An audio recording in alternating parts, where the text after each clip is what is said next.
चलो देखो, अलंकार हम लोग पढ़ रहे थे ना। अलंकार में एक बार फिर से रिपीट करो। बार बार जब आप रिपीट करोगे ना तो कई बार रिपीट करने से अपने आप याद हो जाएगा। अलंकार दो शब्दों से बना है, अलम प्लस कार। जहाँ अलम का अर्थ होता है आभूषण और कार का अर्थ होता है करने वाला। आभूषण यानी आभूषण का यहाँ सेंस है शोभा, तो कार का अर्थ करने वाला नहीं बल्कि बढ़ाने वाला। तो काव्य पद्य या कविता की शोभा बढ़ाने वाले न, हाँ, काव्य पद्य या कविता की शोभा बढ़ाने वाले को क्या कहा जाता है? अलंकार कहा जाता है। अलंकार के जनक आचार्य भामह हैं। उनके अनुसार अलंकरोति इति अलंकार है, जो अलंकृत करे या जो शोभा बढ़ाए वही क्या कहलाता है? अलंकार। अलंकार के जनक भामह। अलंकारों की संख्या अगर आप गूगल पे देखोगे तो 35 है, और वैसे आपको बताएं 38 भी देता है, 39 भी, 2 शब्दा और 36 अर्था। अगर अलंकार का सर्वप्रथम प्रयोग पूछा जाए तो सर्वप्रथम प्रयोग इसका भरत मुनि ने किया है। किसने किया? भरत मुनि। नाट्य शास्त्र, जिसे पंचम वेद के नाम से जाना जाता है। नाट्य शास्त्र में कुल 4 अलंकारों का जिक्र किया गया।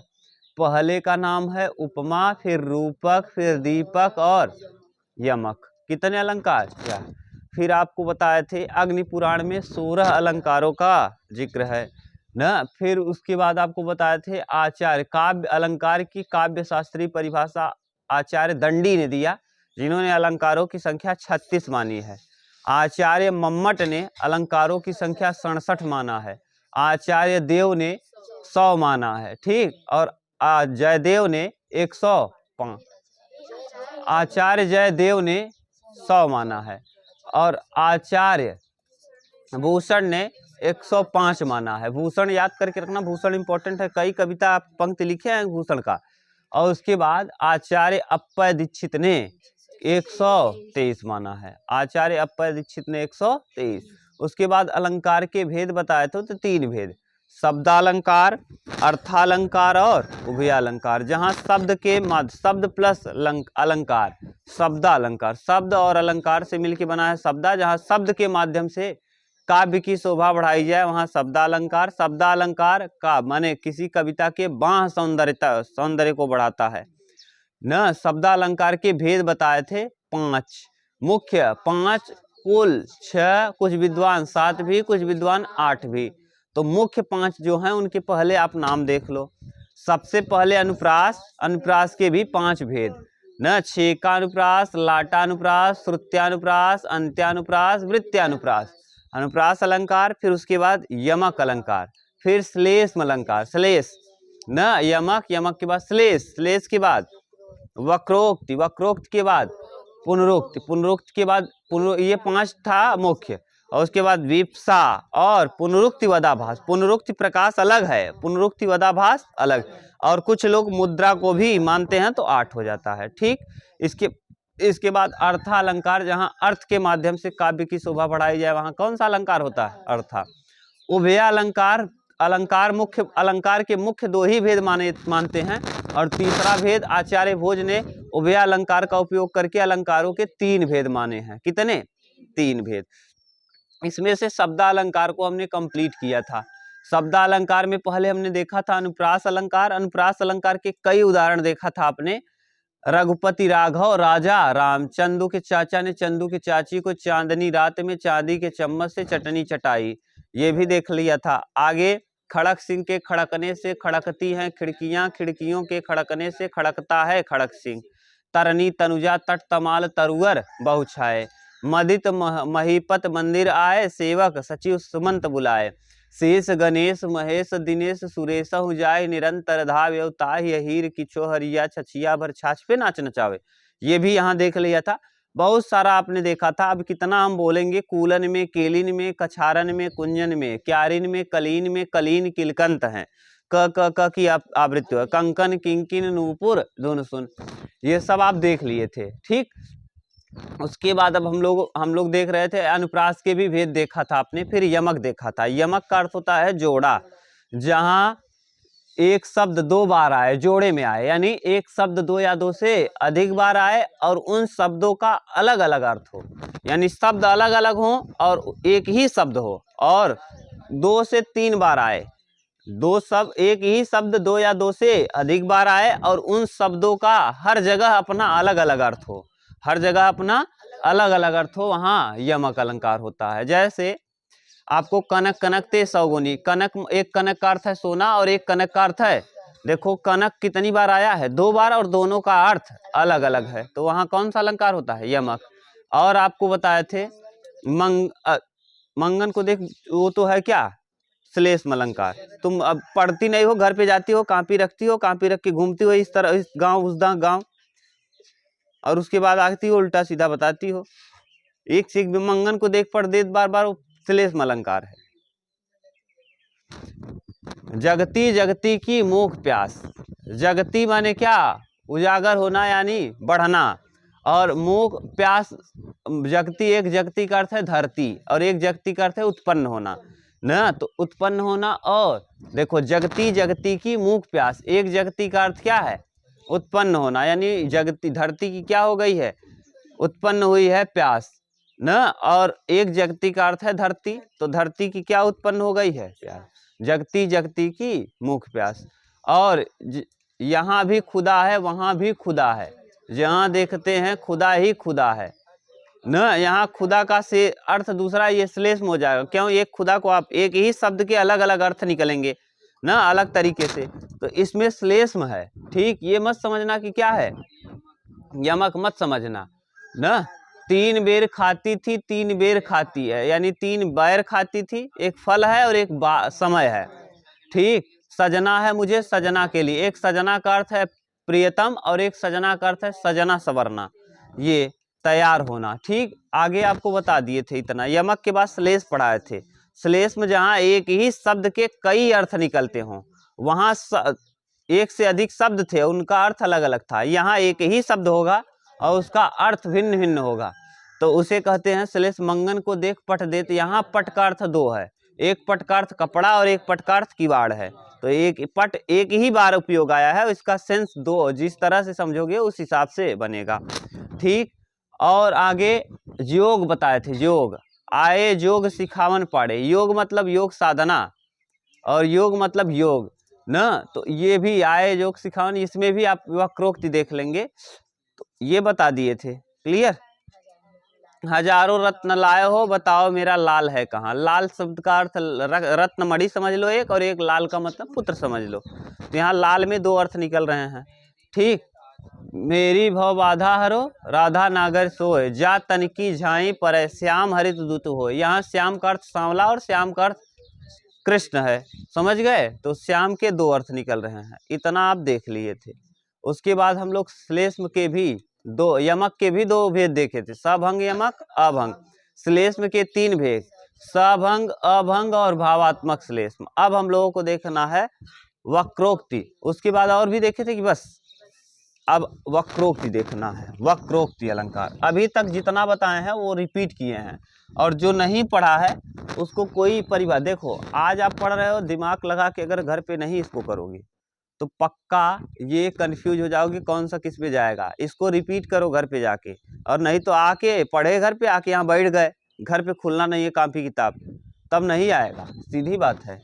यहाँ हम पढ़ाने को पढ़ा दे रहे हैं, उतार लोगे घर पे जाओगे नहीं पढ़ोगे नहीं आएगा, अभी केवल शब्दा चला है, अभी अर्थ अलंकार आएगा पूरा कंफ्यूज हो जाओगे। वक्रोक्ति, अगर 15 मिनट पढ़ लो ना तब भी काम हो जाए। वक्रोक्ति अलंकार, वक्रोक्ति अलंकार, वक्रोक्ति अलंकार का, वक्रोक्ति 2 शब्दों से बना है, वक्र प्लस उक्ति, वक्र और उक्ति। उक्ति, वक्र मतलब होता है टेढ़ा, वक्र मतलब क्या होता है, टेढ़ा, और उक्ति माने होता है कथन। वक्रोक्ति की अगर भेद पूछेगा, भेद, तो इसके 2 भेद हैं, कितने भेद हैं, 2, एक को काकू कहेंगे और एक को कहेंगे श्लेष्म। एक का नाम काकू वक्रोक्ति, काकू वक्रोक्ति, और एक का श्लेष। काकू का यहाँ शब्द होता है चतुर, चतुर। और चतुर आप कौवे को आप फुकाइए हाथ तो तुरंत देखिए उड़ता है कौआ, ठीक। श्लेष्म का अर्थ होगा चिपका होना। श्लेष्म का अर्थ क्या होता है, पढ़ा दिए हैं श्लेष्म अलंकार में, चिपका होना, चिपका होना। अब हम पूरा परिभाषा बता रहे हैं, आप ध्यान से समझना। ये वक्रोक्ति अलंकार कहते किसे हैं? वक्र माने टेढ़ा, उक्ति माने कथन, अर्थात पूरे का सेंस हुआ टेढ़ा कथन। जहां कोई शब्द कि कोई दूसरे, कोई भी पंक्ति कोई दूसरे अर्थ में कहा जाए और सुनने वाला उसका टेढ़ा अर्थ निकाल ले, न उल्टा अर्थ निकालने लगे, तो ऐसे अलंकार को वक्रोक्ति अलंकार कहते हैं। जहां कहने वाला न कोई कहने वाला किसी दूसरे अर्थ में कहे और सुनने वाला, या फिर सुनने वाला उसका टेढ़ा अर्थ निकाल ले, या फिर कोई कथन जानबूझकर किसी दूसरे अर्थ माने घुमा फिरा के दूसरे अर्थ में कहा जाए, तो ऐसे अलंकार को वक्रोक्ति अलंकार कहते हैं। समझ लो, जैसे हम कहें कुछ दूसरा और आप उसका अर्थ निकालो कुछ दूसरा, या हम जानबूझकर ही कह रहे हैं जो उसका अर्थ ही दूसरा निकल रहा है। हम अपने हिसाब से ऐसा सेट करके बोल रहे हैं कि उसका अर्थ ही जानबूझ के हम दूसरा निकाल रहे हैं। आपको लग रहा है कि हमारा बड़ाई कर रहे हैं, लेकिन हम जानबूझकर उसका सेंस दूसरा ही बोल रहे हैं। तो ऐसी स्थिति में वहाँ कौन सा अलंकार होता है? वक्रोक्ति। वक्र माने टेढ़ा, उक्ति माने कथन। जब कहने वाला किसी दूसरे अर्थ में कहे और सुनने वाला उसका कोई दूसरा अर्थ निकाल ले, या कहने वाला जानबूझकर उसको टेढ़े तरीके से बोले ही, और आप भले से उसको अच्छा समझो लेकिन उसका अर्थ क्या रहे, टेढ़ा, तो समझ जाना वो कौन सा अलंकार है? वक्रोक्ति अलंकार है। जैसे एग्जाम्पल में देखो, एग्जाम्पल अभी एक दिन हम लोग जैसे ही शब्द खत्म होगा ना, तो एक दिन हम लोग केवल शब्द अलंकार पे बात करेंगे एक तरफ से ना, तब उस दिन पूछेंगे। जैसे समझ रहे हो क्या कर रहे हैं, शब्द अब खत्म होने वाला है, एक वीडियो शब्द अलंकार का 35-40 मिनट का बनाएंगे, केवल शब्द रहेगा उसमें, पूरा एग्जाम्पल एक साथ एक वीडियो में सब। जैसे आप जो पढ़े हो वही वीडियो देखो, सब देखना ना पड़े। जो नए नए हैं उनको तो पूरा देखना पड़ेगा, जो पुराने जैसे आप लोग पूरा पढ़ लिए हो तो केवल एक दिन देखो, एक वीडियो देख लो 40 मिनट का, पूरा आपका रिकॉल हो जाए, सब कुछ याद आ जाए। ऐसे बनाएंगे। और कब समझ में आएगा जानते हो? जब घर पे पढ़ के आओगे, नहीं हम बोलेंगे तो एग्जाम्पल हम दूसरा बोलेंगे, आप बस उसी मिलाओगे धुन, तब बताएंगे ना, उसी दिन भगा देंगे फिर, नहीं तो पढ़ के आया करो। यहाँ वक्रोक्ति, वक्र माने उल्टा, उक्ति माने कथन, जहाँ कहने वाला कोई दूसरे अर्थ में कहे और सुनने वाला जानबूझकर उसका टेढ़ा अर्थ निकाल करके बोले। तो देखो जैसे द्वार पे कौ, द्वार पे कौ, कौन, द्वार पे कौन। अब यहाँ देखो एक चीज, वक्रोक्ति में एक जगह प्रश्न पूछा जाएगा, एक जगह तो वक्रोक्ति, द्वार पे कौन, द्वार पे कौन, राधे, राधे, मैं हरि, प्रिय हरि, मैं हरि, हाँ प्रिय हरि, प्रिय हरि। ये देखो सेंस इतने पे रोक दो। द्वार पे कौन, तो द्वार पे कौन, यहाँ क्या कर रहे हो, प्रश्न। यहाँ क्या दिया जा रहा है, उत्तर, प्रिय हरि, नो। तो यहाँ अब देखिए, यहाँ हरि शब्द का दो अर्थ होता है।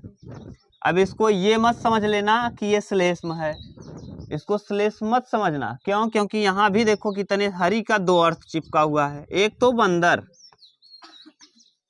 और एक कृष्ण, बंदर और एक कौन, कृष्ण। देखिए यहाँ द्वार पे कौ जब कह रहे हैं तो द्वार पे कौ, तो ये अब पूछ रही है, यानी इन्होंने क्या किया, दरवाजे को खटखटाया तो राधा ने पूछा द्वार पे कौ, तो इन्होंने कहा प्रिय हरि। तो जानबूझकर राधा तो समझ गई है, लेकिन जानबूझकर क्या कर रही हैं, उसका टेढ़ा अर्थ निकाल रही हैं ना, कि प्रिय हरि, ये कहते हैं प्रिय कौन हूं मैं, हरि।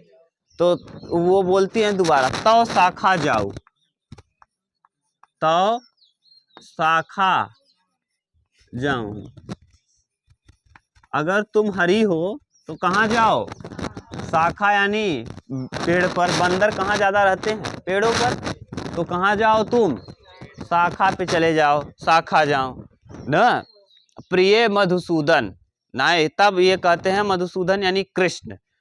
तब देखिए यानी यहाँ जानबूझकर राधिका समझ गई हैं कि नहीं समझी हैं? जानबूझकर टेढ़ा अर्थ निकाल रही हैं, जानबूझकर। अब यहाँ और उसमें अंतर है।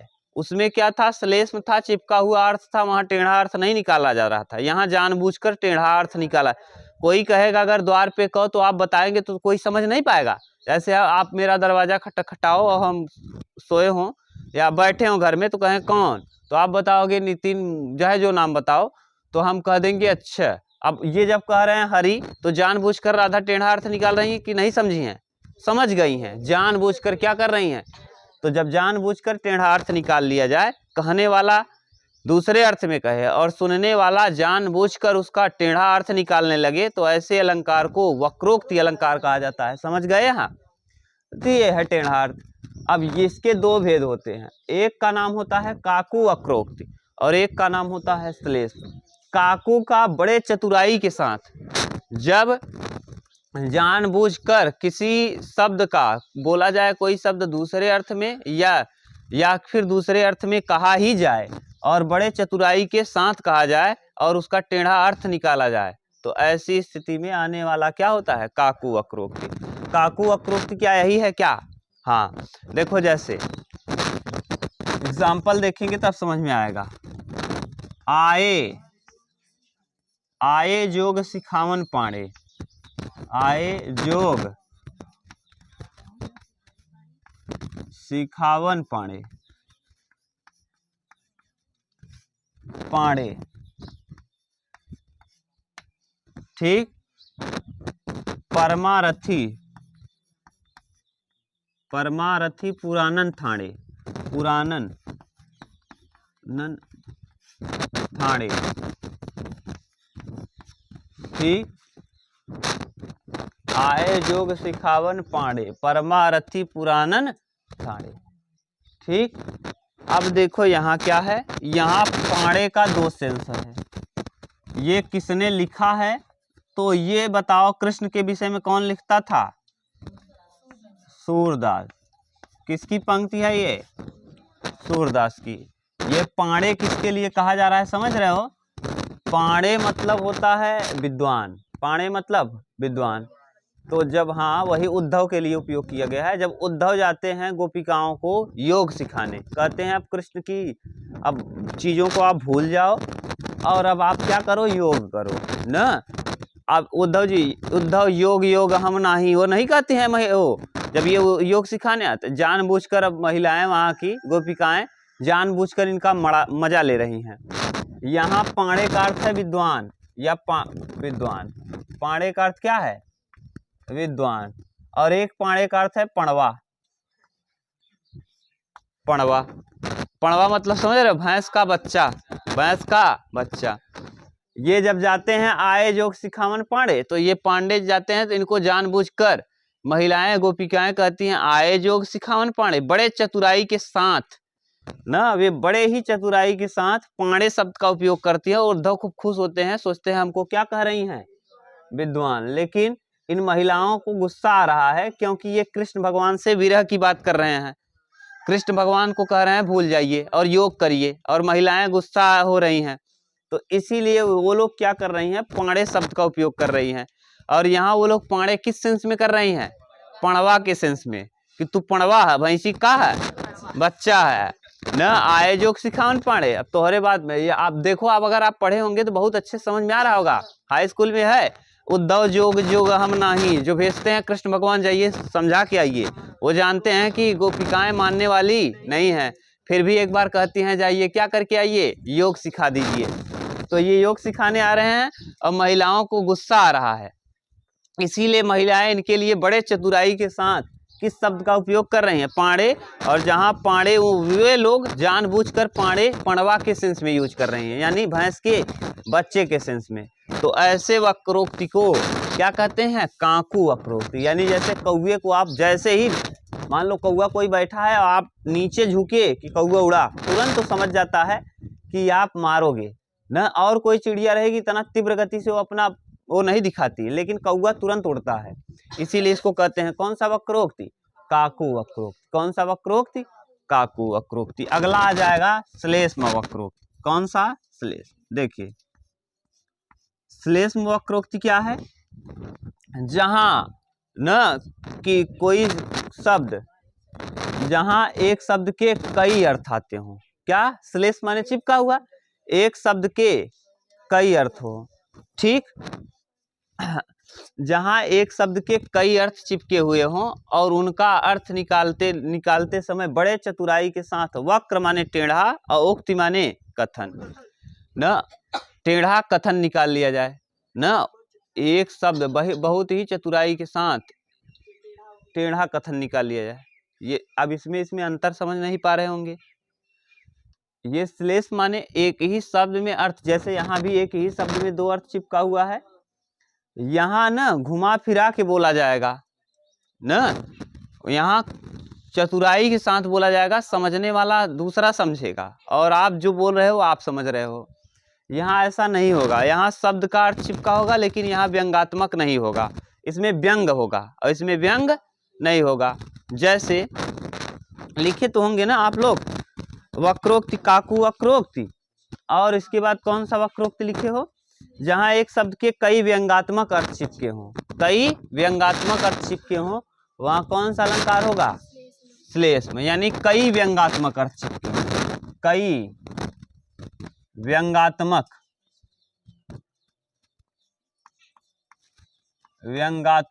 अर्थ, कई व्यंगात्मक अर्थ चिपके हों, वहां कौन सा अलंकार होता है?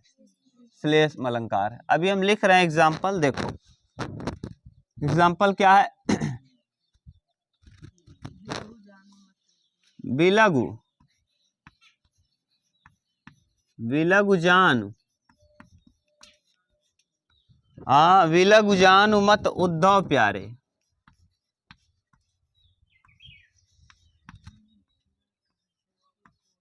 उद्धव प्यारे, वह मथुरा काजल की कोठरी, वह मथुरा काजल की कोठरी,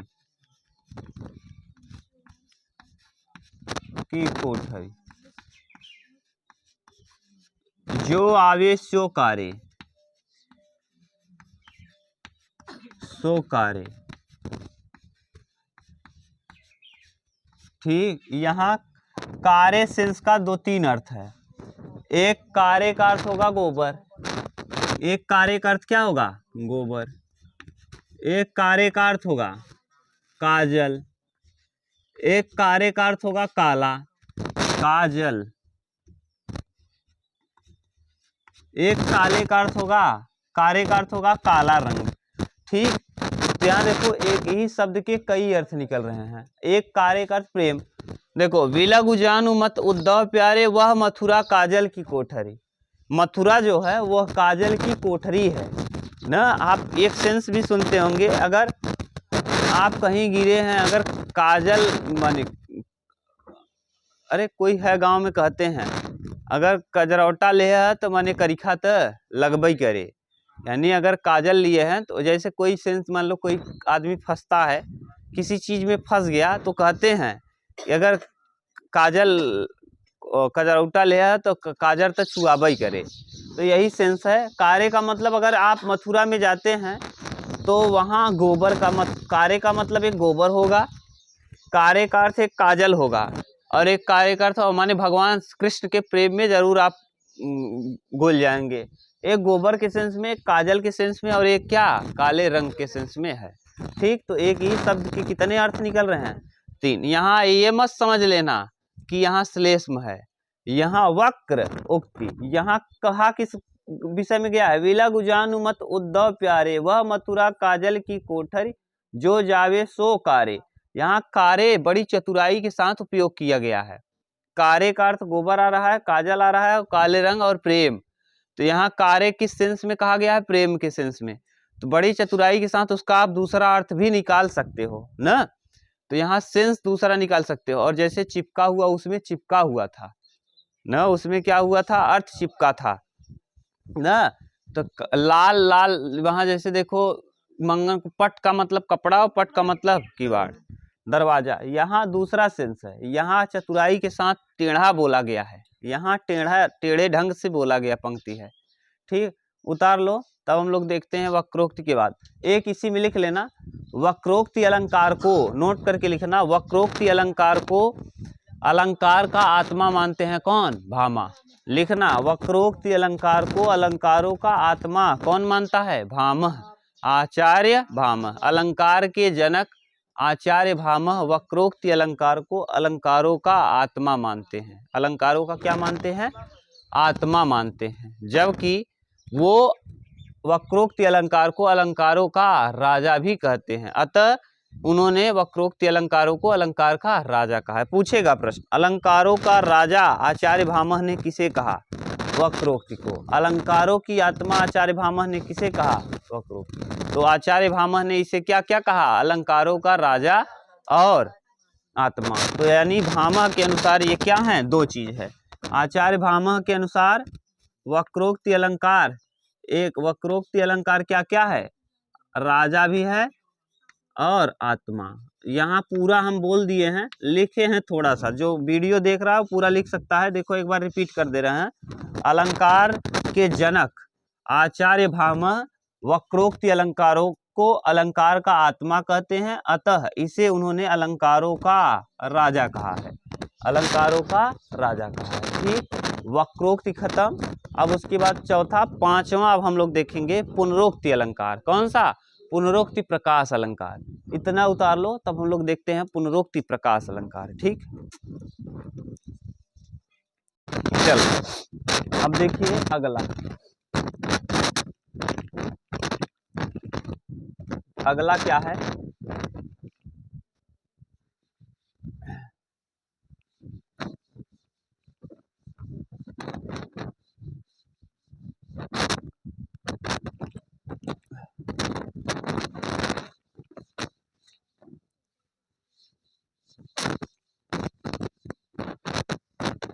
अगला है पुनरोक्ति अलंकार। देखो पुनरोक्ति अलंकार का दो नाम है।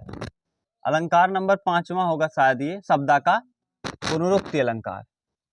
पुनरोक्ति,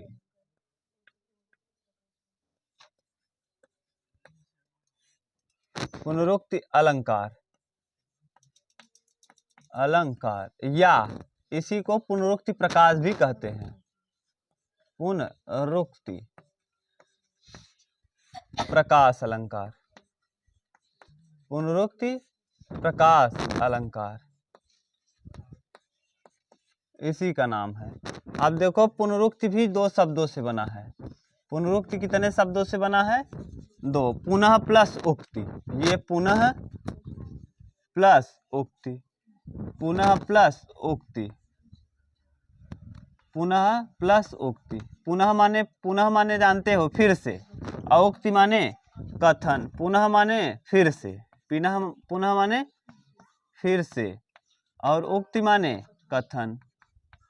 कथन। अब यहीं से परिभाषा बना है, जहां एक ही शब्द दो लगातार दो बार आए। जहां पुनः माने फिर से, कथन माने उक्ति माने कथन। तो जहां एक ही शब्द लगातार कितनी बार आए? दो बार आए। जहां एक ही शब्द लगातार दो बार आए और दोनों का अर्थ अलग अलग न हो।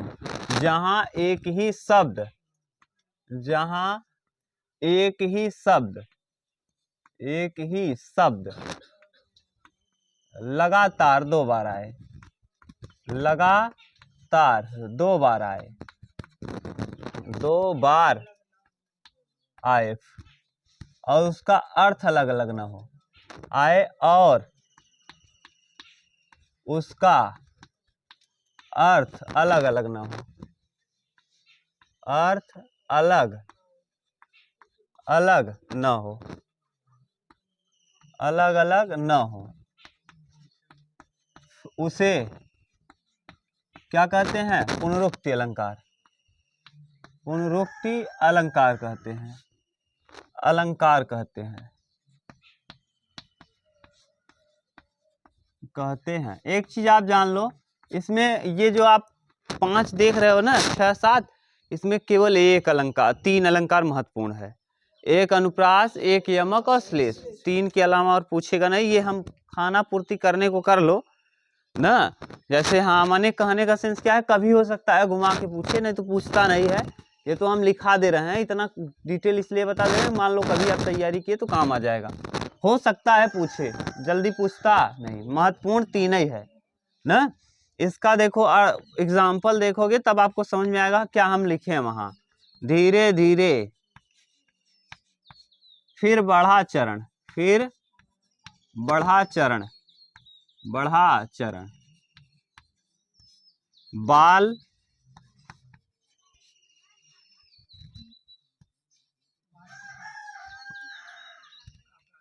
बाल की केलियों का प्रांगण, बाल की केलियों का प्रांगण, का प्रांगण। ये देखो, ये निराला की कविता है। किसकी? सूर्यकांत त्रिपाठी निराला, सूर्यकांत त्रिपाठी निराला, निराला की। ये इन्होंने लिखा है सरोज स्मृति में। किसमें? सबसे दुखांत कविता है सरोज स्मृति। ये अपनी पुत्री के मृत्यु पर लिखे थे, सरोज स्मृति। ये ना सबसे दुखांत कविता है, ये सबसे दुखांत कविता है। इन्होंने अपने पुत्री के मृत्यु पर इसको लिखा है। सरोज उनकी पुत्री का नाम है, निराला की पुत्री का क्या नाम है?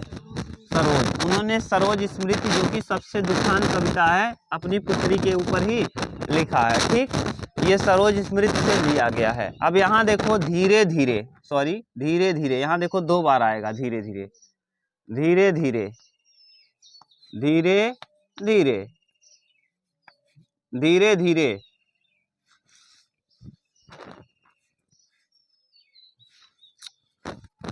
एग्जाम्पल, धीरे धीरे,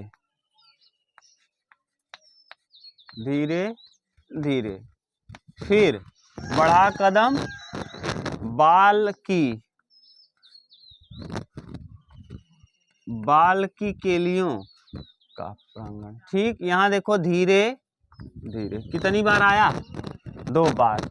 ये 2 बार आया और दोनों का अर्थ सेम है। दोनों का अर्थ धीरे धीरे माने आस्ते आस्ते, आराम आराम से, दोनों का सेंस वही है। तो अतः यहाँ कौन सा अलंकार हो जाएगा? पुनरुक्ति। यहाँ देखो इसके अर्थ बदल रहे, इसीलिए ये देगा भी नहीं आपको। अगर कोई दे दे धीरे धीरे, कनक कनक देखो था वहाँ, कनक कनक, कनक कनक में ये नहीं था, ये चिन्ह, यहाँ ये चिन्ह भी मिलेगा, ऐसे भी आप पहचान सकते हो। ठीक, तो धीरे धीरे हो गया। और भी है, अगर आप चाहो तो लिख सकते हो। ठीक, बस इतना ही देख लो, ये एग्जाम्पल सफिशियंट है, क्योंकि यहाँ प्रश्न पूछता नहीं है। अब अगला हेडिंग डाल लीजिए। पुनरुक्ति माने समझ गए ना, पुनः प्लस उक्ति, पुनः प्लस उक्ति। पुनः माने फिर से, और उक्ति माने कथन। जहां एक ही शब्द लगातार 2 बार आए और उसका अर्थ अलग अलग न हो, वहां कौन सा अलंकार होता है? पुनरुक्ति अलंकार होता है। ठीक, अब अगला हेडिंग डालिए, कौन सा? विप्सा अलंकार। कौन सा? विप्सा अलंकार। उतार लो तब विप्सा डालो। ठीक, कौन सा? विप्सा, विप्सा अलंकार, विप्सा अलंकार। ठीक, विप्सा अलंकार। देखो विप्सा अलंकार कैसे आप बताएंगे? विप्सा अलंकार का सेंस क्या है? जहां पर एक ही शब्द 2 से लगातार, 2 से अधिक, 2 से अधिक, जहां एक ही शब्द, जहां एक शब्द लगातार, लगातार 2 से अधिक बार आए, 2 से अधिक बार आए, और उनका अर्थ भिन्न भिन्न न हो, और आए और उनका अर्थ अलग अलग ना हो, और उनका अर्थ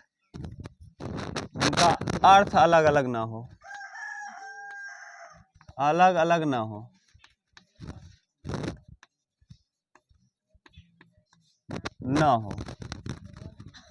वहां कौन सा अलंकार होता है? वहां विप्सा अलंकार होता है, विप्सा अलंकार होता है,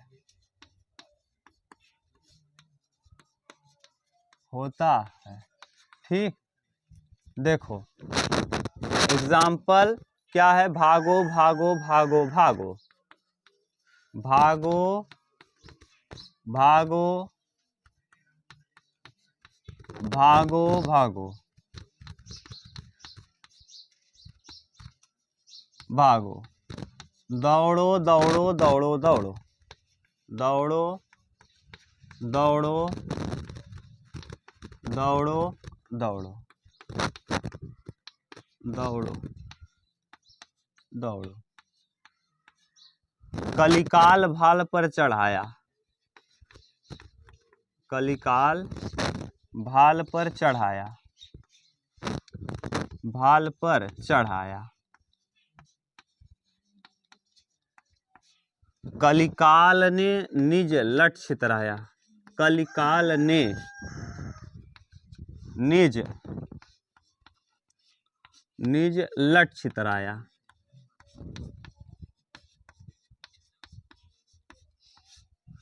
अब जरा आप बताओ तो इस वाले अलंकार में और इसके पहले जो आपने अलंकार पढ़ा उसमें अंतर क्या है? उसमें धीरे धीरे लगातार दो ही आया था, धीरे धीरे ना, वहाँ दो, यहाँ दो से अधिक बार, बस यही अंतर है। उसमें दो ही बार आया था और इसमें दो से अधिक बार, और वहाँ भी जो सेंस था उसका अलग अलग अर्थ न हो, यहाँ भी अलग अलग अर्थ नहीं है। तो उसमें और इसमें अंतर क्या आया? पुनरुक्ति प्रकाश अलंकार और इसमें दोनों में अंतर यह है कि वहाँ दो ही बार आएगा, यहाँ दो से अधिक बार आएगा। समझ गए? बस यही अंतर है। इसके बाद वाला भी अलंकार में कुछ दम नहीं है। इसके बाद वाला अलंकार जो है, इसके बाद वाला पुनरुक्ति वदाभास अलंकार, उसमें क्या है? जहाँ एक ही शब्द पर्याय रूप में लगातार दो या दो से अधिक बार आए, पर्याय में आए और उसका अर्थ अलग अलग न हो, यानी पर्यायवाची के रूप में आएगा ना। माने जैसे यहाँ भागो भागो भागो भागो, देखो पर्याय में नहीं है ना, लेकिन उसमें पर्याय। रवि दिनकर की छटा निराली, लगती है जैसे वनमाली। रवि मतलब कौन? सूर्य, और दिनकर मतलब, दोनों का अर्थ क्या है? सेम, लेकिन दोनों का अर्थ समान है, लेकिन वो किस रूप में आए हैं? पर्याय के रूप में। तो वहां हो जाता है कौन सा अलंकार? पुनरुक्ति प्रकाश अलंकार। पुनरुक्ति प्रकाश, बोलो, पुनरुक्ति वदाभास अलंकार, सॉरी पुनरुक्ति वदाभास। समझ गए? इसको उतार लो, तब उसका भी परिभाषा हम लिख दें। स्क्रीनशॉट ले लो या उतार लो। अब हम मिटा दें। अगला देखिए, इसके बाद कौन सा? पुनरुक्ति वदाभास। पुनरुक्ति वदाभास, वदाभास की बात कर रहे हैं, पुनरुक्ति वदाभास लिखो। जैसे पुनरुक्ति वदाभास, पुनरुक्ति